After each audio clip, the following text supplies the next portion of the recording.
Diabetes, paralysis, pressure, আমি কিভাবে দাওয়াত দেব? রোগ বললে তো আল্লাহ মাফ করে দেবে। মাফ করবে? হ্যাঁ, আমি ডায়াবেটিসে আক্রান্ত, আমি প্রেসারে আক্রান্ত, আমার বিভিন্ন সমস্যা, কোন সমস্যা কাজ হবে না। কারণ আমাদের চাইতে ভয়ঙ্কর রোগী ছিল আল্লাহর একজন নবী, তার নাম কি? আইয়ুব আলাইহিস সালাম। আল্লাহ বলছেন জনপদের মানুষদেরকে দাওয়াত দাও, কিন্তু শরীরে দিলেন চামড়া পচানো। চামড়া পচতে পচতে শরীরে ফোকা পর্যন্ত ধরেছেন।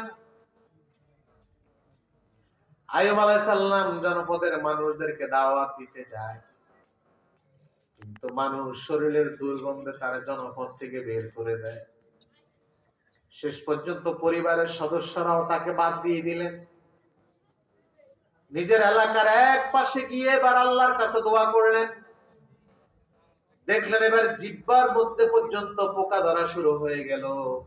এবার তিনি আল্লাহর কাছে দোয়া করলেন, ওয়া আইয়ুবা ইয নাদা রাব্বাহু আন্নী মাসসানিয়াদ-দুররু ওয়া আনতা আরহামুর রাহিমিন। আল্লাহর কাছে বলেন, আল্লাহ গোটা শরীরে পোকা ধরেছে, কোনো আপত্তি নাই, কিন্তু জিহ্বার মধ্যে যদি পোকা ধরে যায় তোমার আল্লাহ নাম নেওয়া কঠিন হয়ে যাবে। আল্লাহ আমি অনেক কষ্টে আছি, তুমি আমার রোগটাকে ভালো করে দাও। আইয়ুব আলাইহিস সালাম যখন